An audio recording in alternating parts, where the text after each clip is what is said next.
एक बार एक भंवरे की दोस्ती एक गोबरी कीड़े के साथ हो गई। फिर कीड़े ने भंवरे से कहा, भंवरे, तुम मेरे सबसे अच्छे दोस्त हो, इसीलिए मैं तुम्हें कल अपने यहाँ खाने पर बुलाना चाहता हूँ। भंवरे ने कहा, मैं जरूर आऊँगा। अगले दिन भंवरा तैयार होकर अपनी पत्नी और बच्चों को लेकर गोबरी कीड़े के यहाँ खाना खाने पहुँचा। गोबरी कीड़ा अपने दोस्त को देखकर बहुत खुश हुआ और आदर सत्कार के साथ उनको भोजन परोसा।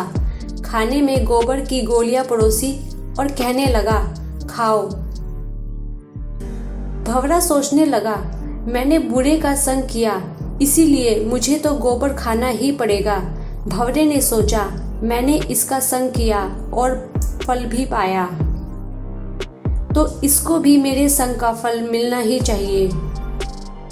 भंवरा बोला, दोस्त कीड़े, आज तो मैं तुम्हारे यहाँ भोजन के लिए आया हूँ। अब कल तुम मेरे यहाँ भोजन करने आना।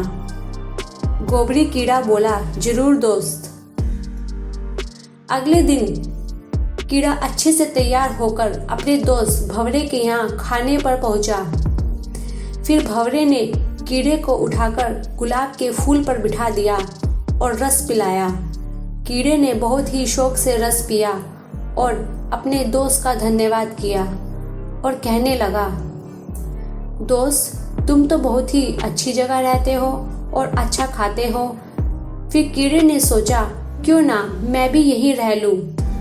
यह सोचकर वो फूलों में ही बैठा रहा। शाम को मंदिर का पुजारी आया और उस फूल को तोड़कर ले गया और भगवान के चरणों में चढ़ा दिया। कीड़े को भगवान के दर्शन भी हो गए और उनके चरणों में भी कुछ देर बैठा। इसके बाद मंदिर के पुजारी ने सभी फूलों को गंगा जी में बहा दिया।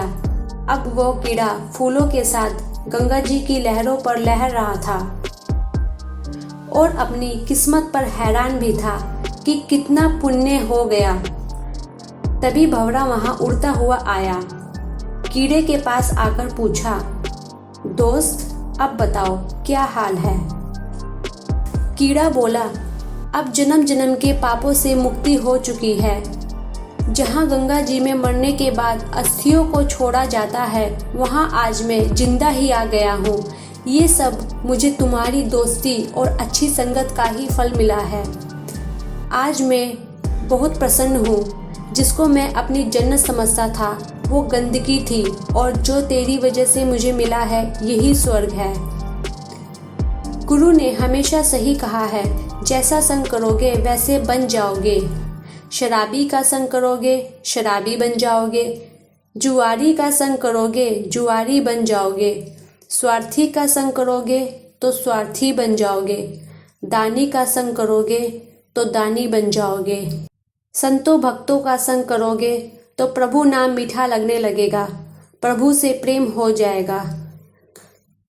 जैसी संगत वैसी रंगत, इसीलिए गुरु और संतों की संगत में हमेशा रहिए। जो आपको पॉजिटिव शिक्षा प्रदान करते हैं उनकी संगत में हमेशा रहिए।